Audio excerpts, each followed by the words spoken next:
오늘 우리 전도서 두 번째 시간입니다. 해 아래에서라고 하는 제목으로 함께 말씀을 좀 나눠보려고 합니다. 여러분, 그 유럽의 역사 속에서 산업혁명이라고 하면 우리는 흔히 18세기와 19세기에 있었던 그 산업혁명을 생각을 합니다. 그 영국에서 있었던 그 산업혁명 때에 있었던 가장 큰 일이 여러분 뭔지 혹시 아십니까? 아시는 분? 산업혁명 때 가장 큰 일이 혹시 뭐였을까요? 산업혁명 때 영국에서 18세기 있었던 산업혁명 때 가장 큰 일이 뭐였냐면 감리교 창시자 존 웨슬리가, 왜 웃으십니까?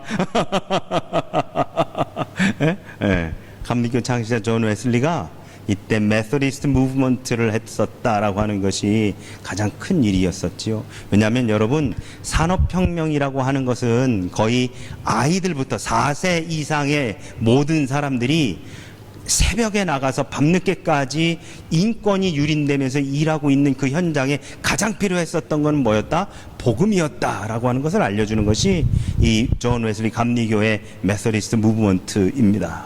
그런데 여러분, 이때 이 18세기, 19세기 영국의 산업혁명을 도화선이 되었던 것이 있습니다. 그게 혹시 뭔지 아십니까? 바로 제임스 와트의 증기기관입니다.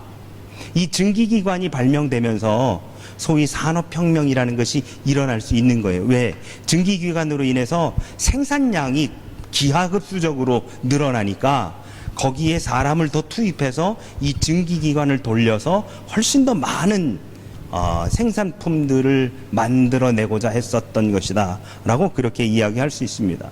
그런데 이탈리아의 역사학자이자 경제학자인 카를로 치폴라라고 하는 사람이 있습니다. 이 사람이 쓴 책이 그 시계와 문명이라고 하는 책이 있는데요. 이 치폴라 교수는 이 산업혁명이 18세기보다 훨씬 이전에 일어났고 이 인간의 역사를 바꾼 것이 있었다라고 하는데요. 역사를 바꾼 것은 증기기관이 아니라 땡땡이었다. 뭐가 들어갈 것 같으십니까? 네? 네, 시계요. 시계가 바로 인류의 역사를 바꾸었다라고 그렇게 치폴라 교수는 이야기를 합니다. 근데 치폴라 교수의 글을 읽다 보니까 무슨 생각이 들었냐면, 저도 시계를 차고 있고 아마 시계 차고 계신 분들, 그리고 휴대폰으로 시간 보시는 분들 많이 계실 텐데요. 여러분, 이 시계라고 하는 것은 근본적으로 해의 흐름에 대해서 그거를 관측해서 시각을 알려주는 도구가 시계입니다. 그런데 이 시각을 알려주는 도구인 시계가 점점 어떻게 됐느냐? 처음에는 지금이 예를 들어서 몇 시 몇 분이다를 알려주는 게 아니고요. 몇 시, 그것도 대략적으로 한 2시간 혹은 3시간 간격으로 알려주던 것을 조금씩 디테일하게 시계의 기술이 발달하기 시작하면서 알려주게 되었고, 그 이후로 분과 초까지 시계를 통해서 알게 됐죠. 그래, 이 시계는 처음에는 어디 있었느냐? 공공기관에 놓여져 있는 굉장히 크게 있었던 이 시계가 점점 기술이 발달하면서 오늘날 사람의 손목에 차게 되었다. 이거하고 비슷한 게 있죠? 컴퓨터도요, 여러분, 예전에 어마어마하게 크게 만들어가지고 어떤 공간, 이만한 공간 안에 그래야 겨우 몇 비트짜리 그렇게 작동을 하던 것이 이제는 아주 조그만 노트북으로, 그것도 이제는 휴대폰 안에 모든 것을 다 담아가지고 그 안에서 할 수 있도록 하는.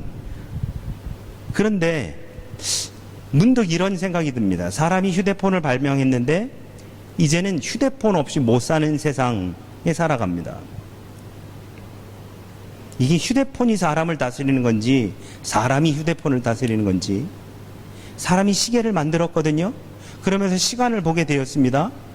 이 사람이 시간을 다스리는 건지, 시간이 사람을 다스리는 건지, 오히려 우리는 시간에 얽매여서 살아가고 있는 삶을 살고 있습니다.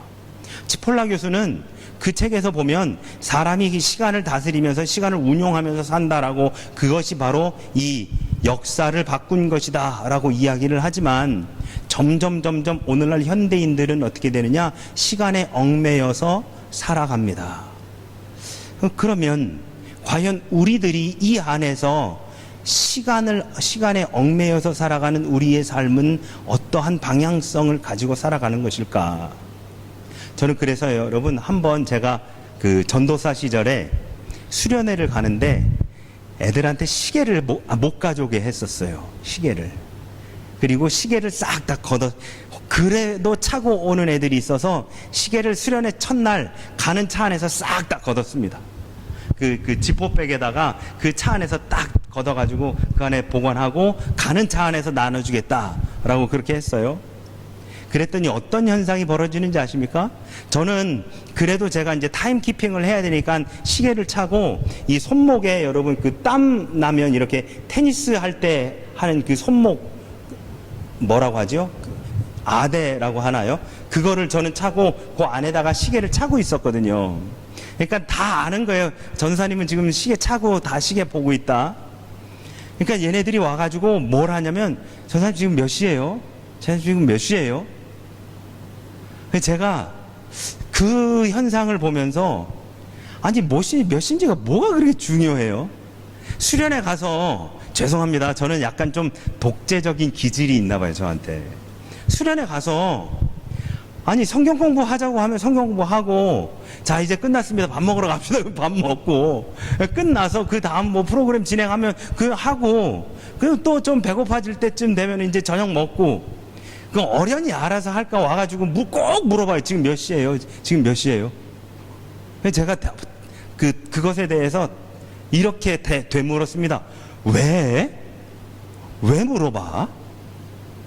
지금이야 휴대폰이 있고 어쩌고 뭐 해서, 제가 혹시 밖에 지금 그 뭐라고 할까, 뭐 학교든 학원이든 누구한테 전화하고 연락해야 돼요, 이 시간에 연락하기로 했어요, 이 시간에 뭘 하기로 했어요 라고 한다면 it's okay. 근데 그때는요, 그 뭐라고 할까요, 그 있어봤자 삐삐 있었던 시대거든요.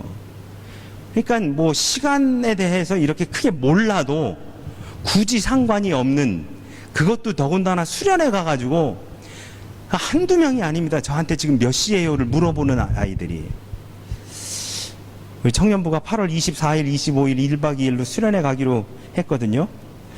시계하고 수련회를 시계하고 핸드폰을 한번 싹 한번 걷어볼까라는 그랬다가는 단체로 데모하겠죠, 저한테. 난리를 필 것 같은데요. 시계를 통해 시간을 알게 된 인간이 오히려 시계 때문에 시간에 얽매여서 살아가는 모습들. 여러분, 오늘 우리가 읽은 이 구약의 전도서는 바로 이러한 인생살이의 문제를 우리에게 알려주는 것이 바로 전도서의 말씀입니다. 우리가 지난 시간에 나누었지만 잠언과 전도서, 크게 이 두 가지를 성경에서는 지혜서라고 합니다. 그런데 잠언은 인생을 긍정적으로 바라본 지혜서고, 이 전도서는 인생을 부정적으로 바라본 지혜서예요. 그래서 오늘 우리가 읽은 말씀에서도 헛되고 헛되다라고 하는 말씀을 하고 있지요. 전도서는 구약에서 제대로 대접받지 못하는 책입니다. 헛되다고 이야기하니까요. 그래서도 죄송합니다, 여러분, 성경 일독 하신 분들은 전도서를 읽으셨겠지만 성경 일독 안 하신 분들 중에 전도서 읽어보셨어요? 라고 하면 아니? 라고 하시는 분들이 많아요. 전도서를, 그리고 성경을 일독하신 분들도 전도서에 대해서 어떠한 은혜가 있으셨어요? 그러면 모르겠어요, 그냥 헛되다고만 하고 있어서 전도서가 뭔지 잘 모르겠어요. 지난번에 GBA 하는데 어떤 분이 저한테 그러시더라고요. 전도서가 딱 끝나니까, 목사님 저는 여태까지 GBA 한 것 중에서 전도서가 제일 은혜가 안 됐어요 라는 말씀을 하시더라고요. 물론 그것에 대해서 함께 나눈 제 책임이 크겠습니다만, 전도서는 그렇게 제대로 대접받지 못하는 책입니다. 전도자가 외치는 이 헛되다는 소리 탓에 염세주의적이다라고 몰리는 책이 바로 이 전도서입니다. 염세적인 게 뭔지 아시죠? 다 필요 없어. 라고 하는 거예요. 그 염세주의의 극단이 뭡니까? 극단적인 선택을 하는 거예요, 결국에는. 그런데 이 전도서는 염세주의적인 책이 아니라 기독교 실존주의적인 책이다 라고 하는 말씀을 제가 드렸지요. 그래서 키에르케고르가 대표되는 이 실존주의자들에 의해 기독교 실존주의는 그럼 과연 내가 어떤 인생을 살 것인가, 인생을 어떻게 살아갈 것인가, 이게 실존주의자들이 가지고 있는 가장 궁극적인 질문이거든요. 그러면 기독교 실존주의는 뭐예요? 내가 예수 안에서, 내가 복음 안에서 어떻게 살 것이냐, 인생을 어떻게 살아가는 것이 하나님께 영광이 되는 삶이냐라고 하는 것을 되묻는 책이 바로 이 전도서라고 우리는 그렇게 볼 수 있습니다. 나아가서 인간의 삶에 긍정적으로 답하고 있는 잠언에 반해서 하나님을 떠난 인간의 수고란 덧없다라고 외치는 말씀이 바로 이 전도서의 말씀이 되어지지요. 그래서 여러분, 전도서에는 인간의 한계가 드러납니다. 우리가 내가 할 수 있는 게 아무것도 없다라고 하는 것을 인정하고 들어가는 거예요.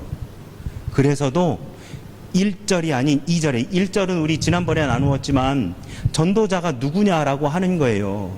그렇죠? 다윗의 아들, 예루살렘의 왕 전도자라고 하는 바로 그것 한 줄 소개하고 2절에 바로 뭐라고 하느냐? 다 헛된 거야 라고 무려 5번이나 이야기하고 있는 것이 이 전도서 아닙니까?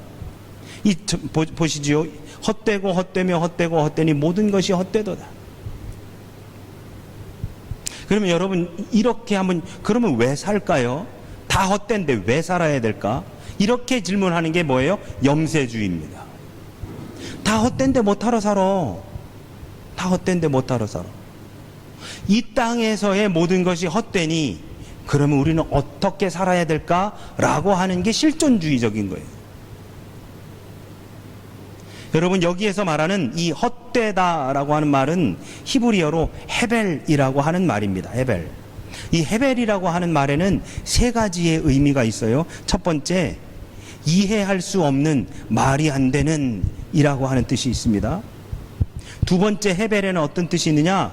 쓸데없는, 소용없는 이라고 하는 뜻이 있어요. 그리고 세 번째 헤벨에는 어떤 뜻이 있느냐? 공허한, 텅 빈 이라고 하는 뜻이 있습니다. 이것이요, 여러분, 명사로는 어떤 의미냐? 입김, 수증기 이런 겁니다. 순간에 보이다가 확 사라져 버리는 것을 헤벨이라고 합니다. 제가 말씀 안 드렸던가요? 이 헤벨이라고 하면 여러분 혹시 구약에 이와 비슷한 사람의 이름이 누가 떠오르는 사람 없으십니까? 혹시? 헤벨, 아벨. 여러분, 아벨이 누구예요? 가인의 쌍둥이 동생으로 태어나서 얼마 별로 나오지도 않고 제사 한 번 지나고 형인 가인에 의해서 바로 죽임당하는 사람. 공허하고 텅 빈. 이 헤벨과 아벨이 같은 의미의 어원을 가지고 있는 단어로 쓰입니다. 그래서 성경에 아벨도 잠깐 나왔다 사라져요. 그래서 이 입김, 수증기, 공허하고 이 헤벨이라고 하는, 헛되다라고 하는 이 단어의 뜻을 가장 잘 내포하고 있는 성경의 한 구절이 있는데요. 그게 바로 시편 62편 9절입니다. 아, 슬프도다. 사람은 입김이며 인생도 속임수니 저울에 달면 그들은 입김보다 가벼우리로다. 이게 헤벨, 헛되다라고 하는 가장 그 의미를 가장 잘 담고 있는 성경의 말씀입니다. 그리고 여러분, 이 유진 피터슨 목사님이 쓴 메시지라고 하는 책이 있어요. 성경. 메시지 성경이라고 하는 사람도 있고 그냥 메시지라고 하는 분도 있습니다. 거기에 유진 피터슨이 이 전도서 1장 2절을 이렇게 번역을 했어요. 연기다. 한낱 연기다. 모든 것이 연기일 뿐 아무것도 아니다. 그러니까 이 헛되다라고 하는 헤벨의 의미를 연기다라고 그렇게 하는 것이죠. 눈에 순간 보였다가 확 사라지는 바로 그런 것.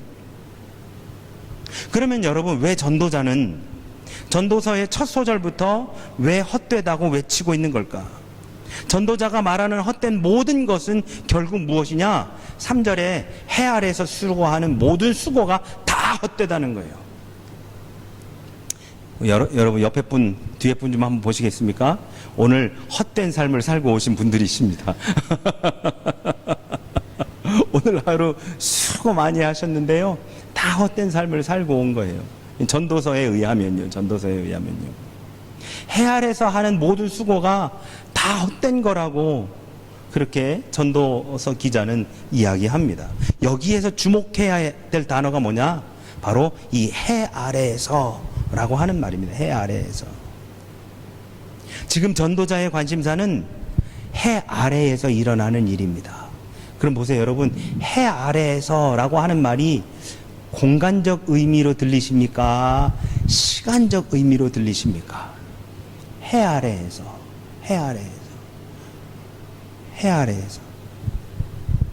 여러분, 해 아래에서라고 하는 말은요, 시간적 의미로 주로 쓰입니다.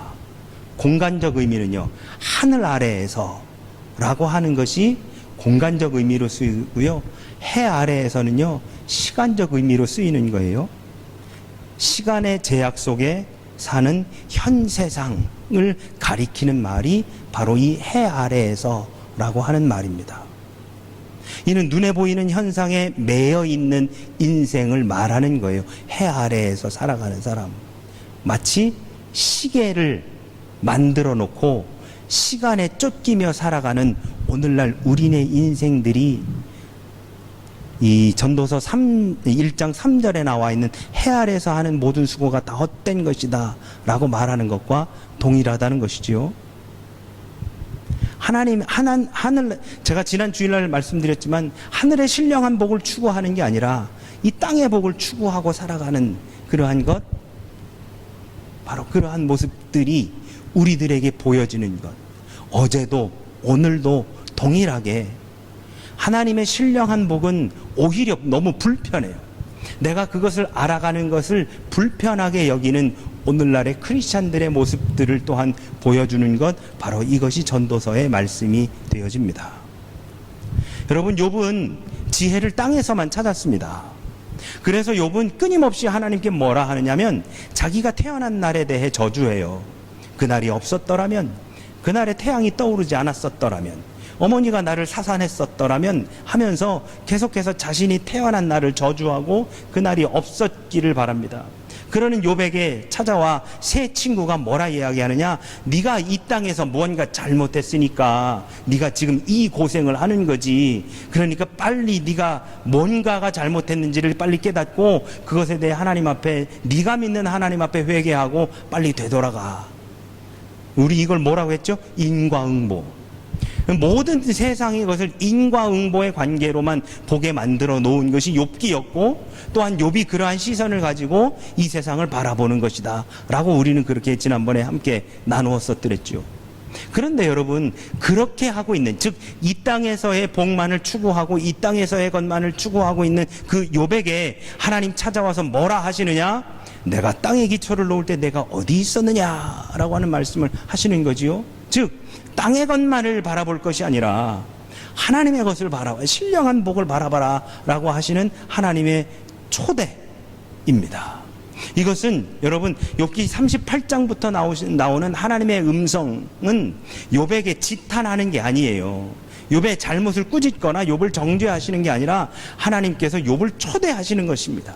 한 걸음 더, 신앙의 단계가 한 걸음 더 성숙하여 이 땅의 것을 바라볼 것이 아니라 이제 하나님의 것을, 신령한 복을 바라보라고 초대해 주시는 하나님의 음성이 담겨져 있는 것이죠. 내가 땅에 기초를 놓을 때 내가 어디 있었느냐.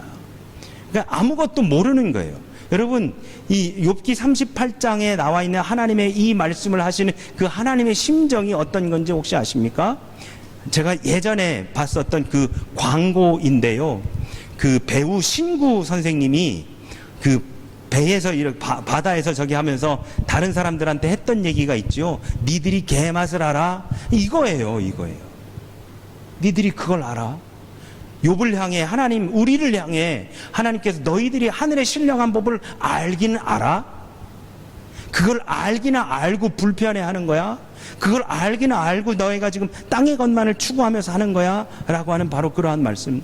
욥이 이 땅에서의 인과응보의 관계에서만 매몰되어 있었던 욥에게 내가 땅의 기초를 놓을 때 너는 도대체 어디에서 뭘 했느냐 라고 하시며 그 하나님의 그 세계로 초청하고 계시는 하나님. 욥에게만 그런 것이 아닙니다. 오늘 여기 있는 우리들도 마찬가지. 우리도 전도자처럼 욥처럼 눈에 보이는 것들만, 세상의 헛된 것에만, 해 아래에 있는 것들에만 관심을 두고 있는 것은 아닌지.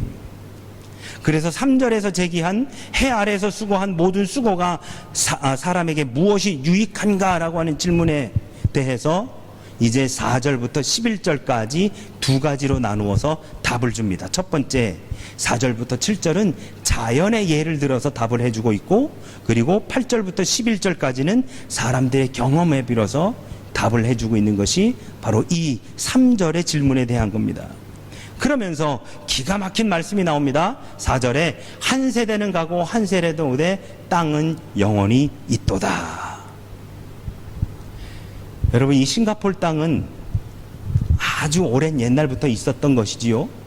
이 땅에서 살았던 수많은 사람들이 있었고, 또한 그들이 생을 여기에서 다했고, 오늘날 지금 2024년은 이 땅에서 우리가 살아가는 겁니다. 그러면 여러분, 뭐라고 할까요? 방법은 달라졌고 과학이 발달했기 때문에 그렇기는 하지만 우리 그 목적이라고 해야 될까요? 오늘날 이 해 아래에서 열심히 우리가 수고한 그 목적이 그 예전에 몇 천 년 전에 바로 이 땅에서 살았던 사람들과 오늘날 우리가 다를까요? 그들이 그때 살았었던 그 삶의 목적과 오늘날 우리가 오늘 이 수고했었던 바로 그 목적이 다른 것일까요? 저는 다르지 않다고 생각합니다. 결국 이 땅에서 어떻게 하면 우리가 평안한 삶을 누릴 수 있을까라고 하는 거거든요. 그러니 한 세대는 가고 한 세대는 오되 땅은 영원히 있도다. 이 땅은 있는 가운데에서 이 땅을 살아가는 사람들이 세대가 바뀌어져 가는 것이지요. 세대가. 저는 이 전도서 기자의 3절과 4절의 말씀이야말로 오히려 우리는 전도서 하면 1장 2절에 헛되고 모든 것이 헛되고 여기에만 매몰되어 있는데, 오히려 그 다음에 나오는 3절과 4절이 어쩌면 전도서 기자가 진짜 우리에게 해주고자 하는 말이 아니었을까라고 하는 생각을 해봅니다. 땅은 그대로 있지만 그 땅에 왔다가 가는 사람은 한 세대를 지나면 잊히고 그 다음 세대가 그 땅을 물려받아 살아갑니다. 살아가는 모습은 달라집니다. 과학이 발달하고 살아가는 방법이 달라집니다. 문화가 다르기 때문에 그 방법은 달라질 수밖에 없습니다. 하지만 그 문화를 향유하며 그 땅을 살아가는 사람들의 목적은 동일하다는 것이지요. 10절에 보실까요? 10절에 보면 무엇을 가리켜 이르기를 보라 이것이 새 것이라 할 것이 있으랴 우리가 있기 오래전 세대들도 다 이미 있었느니라. 그래서 우리 그런 말들 많이 하시죠? 해 아래 새 것이 없다고요. 다 했던 거 하는 거예요. 다 했던 거 하는 거예요. 예전에 했었던 거 오늘날 하는 거고요. 오늘날 했었던 거 예전에 하면서 살아갑니다. 방법만 달라지는 거예요. 예전에는 책이 없어 손으로 쓰면서 했다면 또 조금 지나선 책으로 하는 것이고요. 지금은 이제 전자책으로 컴퓨터로 휴대폰으로 하는 그거 도구들만 달라지는 것이지요. 사람들의 삶의 모양새는 다 똑같습니다. 이러한 사실을 두고 4세기 성서학자 제롬이라고 하는 사람이 있는데요. 이 사람이 뭐라고 했냐면 헛된 것보다 더 헛된 것이 무엇인가? 그것은 사람을 위해서 만들어졌던 땅은 여전히 그 자리에 있는데 땅의 주인인 사람은 어느 날 갑자기 흙으로 사라져버리고 만다는 사실이다. 땅은 그대로 있는데요. 그 땅을 누리며 살아가는 사람들은 흙에서 왔다가 다시 흙으로 돌아가고 그리고 그 다음 세대가 다시 그 땅을 살아간다 라고 하는 바로 그러한 말씀이 되어집니다. 어제 저녁에 우리 청년들하고 같이 모여 앉아서 청년부 앞으로 어떻게 운영할 건지에 대해서 7시 반부터 한 2시간 반 동안 열띤 토론을 했습니다. 그러면서 이렇게 하자 저렇게 하자라고 하면서 한데 의견을 모아서 이제 8월 중순에 수련회 갔다 오고 나서부터는 예배 시간도 바꾸고 방법도 좀 바꾸고 이제 그렇게 하려고 해요. 그런데 여러분, 저는 어제 그렇게 우리 청년들하고 같이 이야기를 나누면서 어떤 걸 느꼈었느냐면요. 제가 예전에 청년부 담당으로 그 교육 목사 할 때 그 청년들과 함께 의논했었던 그 생각이 났어요. 어쩌면 그렇게 나누는 뭐라고 할까요? 방법은 다르지만 추구하는 것이 어쩌면 그렇게 똑같은지, 결국 우리들이 하고자 하는 것은 결국 방법만 달라질 뿐 똑같은 것들이구나. 우리가 이 땅을 살면서 우리가 요구하고 원하는 것들은 결국에는 다 똑같은 것들이구나 라고 하는 생각을 또한 해보게 되었습니다. 예전에 했었던 것이 오늘날 우리가 다시 그것을 할 때 에이 그거 예전에 다 했었던 거야 라고 하는 말이 어쩌면 아무 의미가 없는 거예요. 예전에 했던 것을 오늘날 다시 한다는 것은 예전에 했던 그것이 그만큼 효과가 있었다는 말 아닐까요? 그리고 오늘날 해서 효과가 있는 것은 몇 년, 몇십 년, 몇백 년이 지나 또다시 그것을 할 수 있는 것입니다.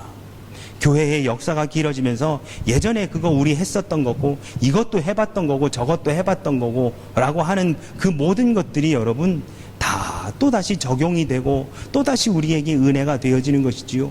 우리는 66권의 이 성경책 한 권을 가지고 그거 예전에 읽었었어 라고 이야기를 하지만 읽었던 거 또 읽으면 또 새로운 은혜가, 예전에 읽었었던 것, 내가 20대 때 아니면 10대 때 읽었었던 그 부분을 또다시 읽을 때 또 새로운 은혜가 우리에게 매일같이 새롭게 주어지는 것과 마찬가지로 이 땅은 그대로 있고 세대가 달라지는 것, 바로 이 전도서 기자가 하는 바로 그 얘기는 어쩌면 하나님의 말씀은 변함이 없는데 그것을 읽는 우리들의 모습들이, 그리고 그것을 우리 삶에 적용하는 그 적용점들이 어쩌면 달라지고 있지 않나라고 하는 것을 다시 한번 되새겨 봅니다. 여러분, 그렇기 때문에 우리는 무엇을 해야 되는가? 이 전도서의 말씀, 세상은 돌아가고 시간은 여지없이 흘러갑니다. 우리가 가만히 있어도 이 세상은 계속해서 바쁘게 돌아갑니다. 그러면 우리는 이 땅에서 과연 무엇을 해야 될 것인가? 내가 오늘날 이 영원한 하나님의 말씀 속에서 내가 녹아져 살아가는 것처럼 우리의 다음 세대들도 이 땅이 아니라 하나님의 것, 그 신령한 복을 추구해야 하기 위해 하나님의 말씀을 그들도 읽고 나누고 그 안에서 은혜를 누릴 수 있도록 해주는 것, 그것이 어쩌면 오늘날 우리들이 해야 될 일이 아닌가라고 하는 생각을 해보게 되어집니다.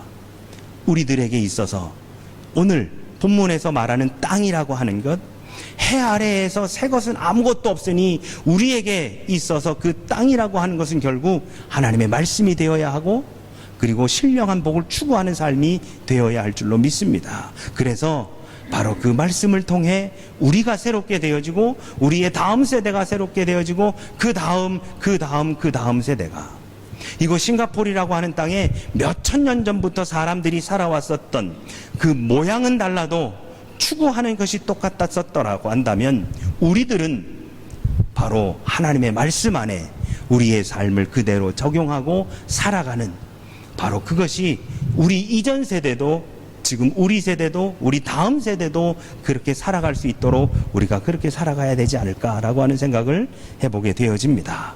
바로 그것이 어쩌면 하나님께서 전도서를 우리에게 읽게 해주시는, 우리에게 이 해 아래에서 하는 것은 다 헛된 것이고 바로 하나님의 그 신령한 복을 추구하며 살아가야 된다라고 우리에게 주시는 말씀이 아닐까라는 생각을 해봅니다. 우리 모두가 하나님의 말씀 가운데 더욱더 거하면서 그 말씀을 우리의 다음 세대들에게도 전해줄 수 있는 그러한 믿음의 본을 보이며 나아가시는 저와 우리 모두가 되시기를 간절히 소망합니다. 아멘. 우리 같이